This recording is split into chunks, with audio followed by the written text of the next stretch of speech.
Live from the Ball State News Center, this is NewsLink Indiana in high definition. Welcome to NewsLink Indiana. I'm Madeline May. And I'm Stephen Prosser. Thank you for joining us.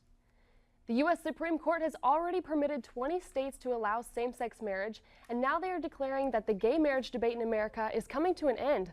The Indy Star reports that Indiana attorney Greg Zeller is calling on the Supreme Court to make a definitive verdict on same-sex marriage. Though the court has not officially ruled, they do not appear to be supporting states' decisions on putting a ban on gay marriage. By not making a set decision, this could create a ripple effect of legalizing same-sex marriage in 10 other states. The total number of states would then be raised to 30. Gay couples in Colorado will soon be able to get married in every county. The Attorney General posted a tweet saying once the legal formalities are complete, same-sex marriage will be legal in Colorado. It comes after the Supreme Court turned away appeals from 5 states prohibiting gay and lesbian unions. That move allows lower court rulings to stand, including in a Utah decision which applies to our state. CBS 4's Suzanne McCarroll reports in Mobile 4 in a shop where wedding cakes are flying off the shelves. These wedding ceremonies will now be officially legal, and that means indescribable joy for those waiting for this validation. I am shaking with emotion right now, and I've been shaking all morning. Our relationships are the same, that they're no different than any of yours. Back in 2007, she and I went to the marriage license office here and asked for a license, and we were arrested. It was actually a non-decision that opened the legal doors for gay marriage this week. Colorado will be required to recognize same-sex marriage, and the clerks should be issuing same-sex marriage licenses. Attorney General John Suthers says it may take a few days for the legal paperwork to make its way down to the clerk's offices. And for those who married before this ruling, If you got a same-sex marriage license, well, that was not the law, that it's invalid. he suggests couples get remarried just to make sure their union is legal under this newest decision. This is the non-decision that will change the face of America. Today, I can marry the person I love and I commit my life to. That is huge. We are equal in the eyes of the state and eyes of the country. I have been wearing my rain boots to death this week. Well, I don't have rain boots, but maybe I need some for next week. Let's hand it over to see what the weather's like. Yeah, we have had a bit of rain this past week, but hopefully we should see some break coming up. Currently in Muncie, we're seeing a current temperature of 57 with partly cloudy skies and winds from the west at 6 miles an hour. Now earlier, a lot of these storms moved through our area and are in Pennsylvania right now, but we're still seeing some scattered rain in the area. So coming up, I'll talk about when that next break in the rain is, the next lunar eclipse coming tomorrow morning, as well as your homecoming forecast for this weekend. All that and more coming up after this. Ball State students flew over to Nepal this May in order to bring clean water to the areas around Mount Everest. Apparently the area is suffering from contaminated water due to lack of modern sanitation, as well as the amount of tourists that pass through the area. Geological Sciences professor Kirsten Nicholson led the students to the area and planned to test the water in order to see what and where the contamination was coming from. This could help the team stop the pollution and possibly make the water clean again. The trip happened in May, but was cut short because several team members got sick, including Professor Kirsten Nicholson. Nicholson said they had hand sanitizer and washed their hands as many times as they could and still got sick. Nicholson plans on returning to Nepal and fix the problem by 2016. The U.S. Department of Education has awarded millions of dollars to 2 Indiana schools. Indiana State and Purdue University were awarded $1.6 million and $2.6 million respectively. The money is part of a $75 million 4-year grant program. It is intended to be used for schools that have made goals to address college access and completion, support an increase in community college transfer rates, and a completion or reduction in time to graduation. Ball State did not apply for the grant, but officials hope to next year. The Department of Education hopes to increase the fund to $100 million by this time. Homecoming week has already begun with some outdoor games to get the students ready for the festivities to come. Logan Johnson has more. Ball State's homecoming is on a roll this week after yesterday's homecoming village. The event held on Martin Street was filled with fun, games, entertainment, and free food. I really like the cotton candy because who doesn't like cotton candy? And they had popcorn, and I really like the photo booth. That was really cool. And then obviously like the little hamster balls where you got to get in and walk on water. I thought that was really awesome. I think it's really cool that Ball State does this for us and puts us on for homecoming weekends.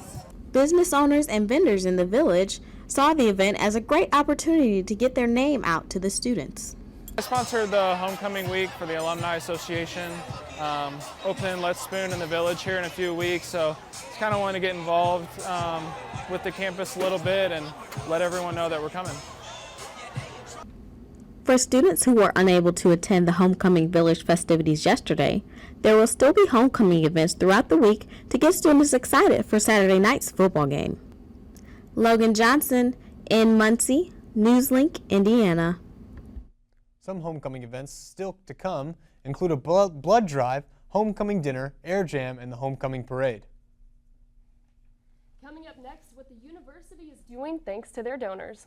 And we're talking to students about the newest social media craze in today's quick question coming up after the break.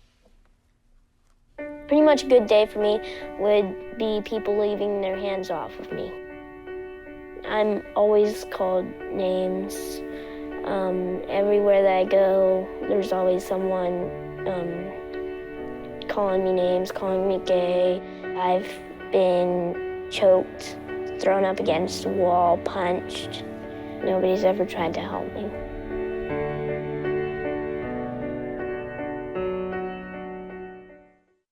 This is NewsLink Indiana. Welcome back to NewsLink Indiana. Students in the Office of Annual Giving gathered in the atrium today at Ball State University to thank alumni for donations. Brittany Ehrman has more. The Office of Annual Giving is holding Thank a Donor, which is a campus-wide celebration to honor alumni and friends who annually support the university. Students are able to stop by the event and write thank you cards to the donors. Director of Annual Giving, Lola Maurer, says she also wants to educate students about philanthropy, since many did not know alumni gave to the university. Last year, we had over 27,000 donors to the university, and that equaled over $23 million for Ball State. So it's our hope that we really start educating students and getting that information in front of them, because one day they're going to be those donors, even if it's $10 starting out or $500 starting out. Senior in journalism major Cameron Christian says students should definitely take advantage of this event. We want the alumni to feel like we are appreciative of their sacrifices that they constantly make to the university year after year after year. Maurer says students should be thankful for the donations since they take a great part in bettering their education. Please take 2 minutes out of your schedule to stop by and thank the donors of the university who have given to support your education. And we will be mailing the handwritten cards from students to our donors the week before Thanksgiving. If you're interested in making a thank you card, you can visit the atrium or the Scramble Light between 10 a.m. and 2 p.m. tomorrow. Reporting for NewsLink Indiana, I'm Brittany Ehrman. President Ferguson will be making an appearance at 11:30 tomorrow at the Scramble Light, and Coach Pete Limbo will be attending at noon. The Courtyard Marriott Muncie at the Horizon Convention Center has broke ground. Not only will the $29 million project accommodate 6 floors of guests, but there will also be a training center for the disabled by the Arc of Indiana. Mayor Dennis Tyler told the Star Press how great it is that the people with disabilities can be trained to go back into the workforce, including employment by the hotel. Even Mike Pence praised it as a unique way to help disabled workers who face a high unemployment rate.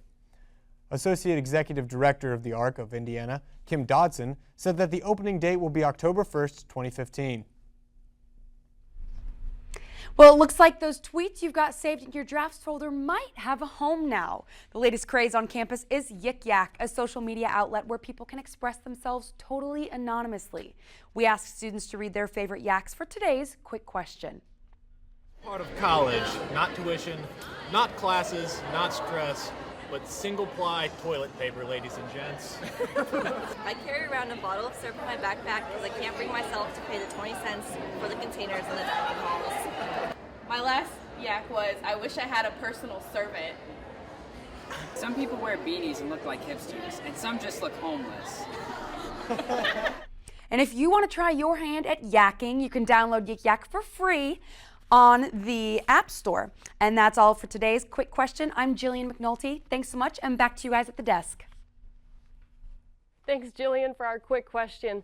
Santa has been ringing his bell for 125 years. Today marks the 125th anniversary of the Salvation Army. Even though this is a nice achievement for the nonprofit organization, they're losing 7 store locations in Muncie this winter. Lieutenant Mary Robbins is going to visit several stores this week to ask the managers if they can set up some bell ringers outside their stores. Robbins is also setting up a commemoration open house this Saturday. Last year, about 200 people served as bell ringers. If you would like to volunteer, visit registertoring.com. Today is the 2nd annual awareness for trigeminal neuralgia, or TN. TN is a very painful nerve disorder that usually targets the face and cranium. Those who hope to raise awareness for this illness are encouraged to wear teal to show their support. Count Rife across the world are showing their support by decorating large buildings with teal lights. The Indianapolis Power and Light Building is participating in this day. Those who suffer from the illness, as well as their supporters, are gathering around the different locations this evening. Other areas participating in the event include the Niagara Falls, the Miami Building in Florida, and the Falkirk Wheel in Scotland. Stay tuned for NewsLink Indiana's weather forecast coming up next. The next 30 seconds can save you a lot of money. Just do your laundry in cold and stick to full loads. Auto-sleep your computers. Plug your gadgets in a power strip and switch it off when you're done. Headed out? Turn back your thermostat by 10 degrees. And drive sensibly. The more energy you save, the more money you save. Find other great tips at energysaver.gov. This is NewsLink Indiana. Welcome back to NewsLink Indiana. You know, it's kind of a bummer I forgot my umbrella this year at school. Oh, don't worry, I got your back, Stephen Prosser. Well, thanks. Let's see if I need this with Adam Burniston at the weather. Yeah, to be honest, I forgot my umbrella this morning in class as well. But I'll talk about some more of the rain chances later. Right now, I want to talk about the below average temperatures we've been having for this time of year. Today, we got up to that high of 61. The average is 68 degrees. And that's because of this major Canadian air system that's been moving down into our area and providing that cold air. But moving closer to home, we're going to see a lot of consistent temperatures across the region, and that's due to the clouds that are staying around our region and kind of insulating the area to keep temperatures at the same level. Right now in Muncie, we do see temperatures of 57 degrees, partly cloudy skies with winds from the west at 6 miles an hour. And then looking across the nation, it's fairly clear out to the west in the Great Plains. Remnants of Hurricane Simon down in Arizona. But here in the Midwest, we've seen that storm move through now into Pennsylvania. But we do see some still remnants of that rain in our area. But that will move out of the area for tonight. And by Wednesday, we should see clear skies with just a few clouds in the area. And then our next chance of rain will come Thursday morning. And that will also bring a lot of clouds. The main rain chance will stay to the south in Indianapolis, but a lot of it will be scattered throughout the area for us. So you'll definitely want to keep in mind to keep your umbrella for Thursday as you head out onto your commute. And then by Friday morning, we'll still see some cloudy conditions, but all the rain will stay down to our south. So you might want to just keep your umbrella for the morning for some scattered rain, but then by the end of the day, the clouds will start to move out, and we got some good news. So for tonight, we will have breezy conditions with winds out of the west at 8 to 10 miles an hour, a low of 44, so you'll want to keep that hoodie around, as well as some scattered rain here and there until those clouds move out tonight. For the lunar eclipse happening early tomorrow morning, the best viewing time is going to be 6:55 a.m. If you don't want to wake up that early, then you can expect mostly sunny skies with windy conditions tomorrow. We could see some gusts in the 20 miles an hour range, with a high of 62 degrees. And then for your 7-day forecast, we are going to see that rain Thursday into early Friday morning with temperatures in the upper 50s and the 60s. And then for the weekend, we are going to see partly cloudy skies on Saturday. So homecoming, we're going to see some great conditions, still chilly with a high of 57. And then heading into the next work week, we will start to see a warm up. And then by Tuesday, we could see a high temperature of 68 degrees. So pretty great conditions for homecoming game, hopefully. When we come back, the football team has a new leader on offense. And basketball is upon us. All this and more next on NewsLink. Here's to the things that can keep us safe. Those we use all the time with hardly a thought. Those that are silently standing by to save our lives. And now, those that we carry with us everywhere we go. Many mobile devices will now bring you wireless emergency alerts, real-time information directly from local sources you know and trust. With a unique sound and vibration, you'll be in the know, wherever you are. This is NewsLink Indiana. Welcome back to NewsLink Indiana. I'm Jonathan Chapman. Let's check out what's new in the world of sports. There is some big news coming from the football field today. During his weekly press conference, Coach Pete Lembo announced that freshman Jack Milas will start the homecoming game against Western Michigan. The Muncie native Ozzie Mann had started the previous 5 games for the Cardinals, leading them to a record of 1-4. Ozzie led the Cardinals to victory in Week 1 against Colgate, but since then the Cardinals have not earned a W. Ozzie has thrown 6 touchdowns along with 2 interceptions while completing 57% of his passes. Inconsistent accuracy and at times and lack of offensive rhythm has troubled the young QB. After a tough 33-24 loss against Army, Coach Pete Lembo decided to go with the rookie Milas as a freshman out of Arlington Heights, Illinois. In high school, Milas led to a career of 15-7.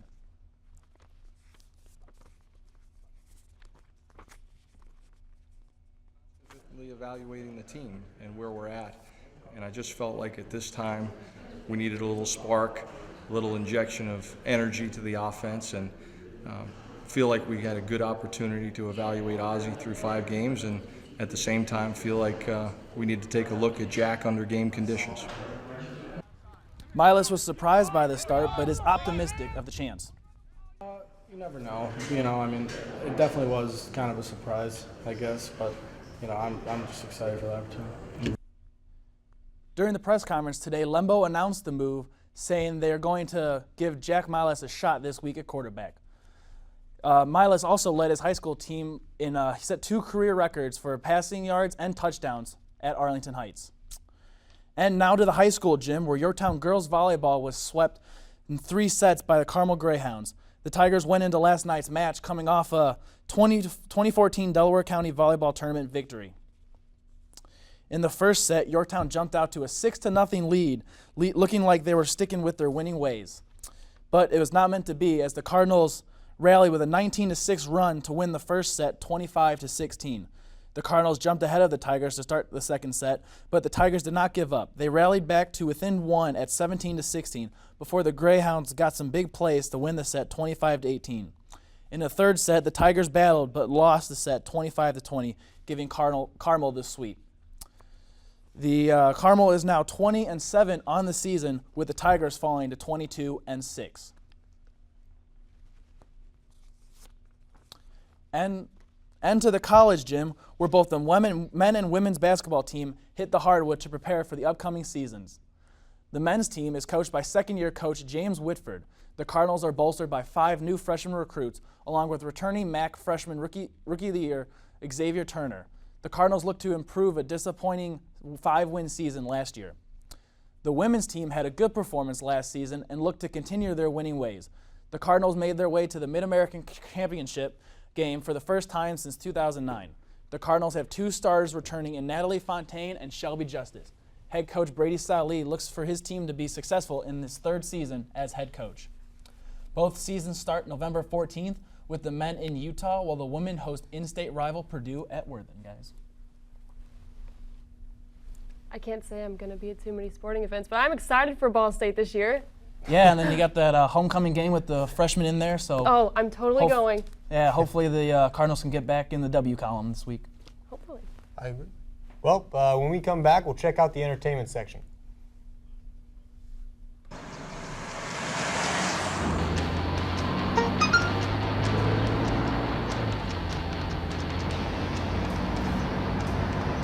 The average text takes your eyes off the road for nearly 5 seconds.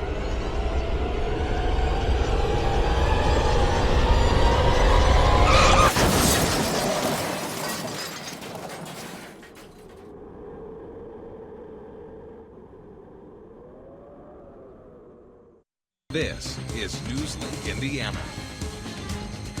NewsLink Indiana, I'm Danielle Behrens with All Things Entertainment. Muncie's local Robert Cooper Audubon Society is showing a new film tomorrow evening.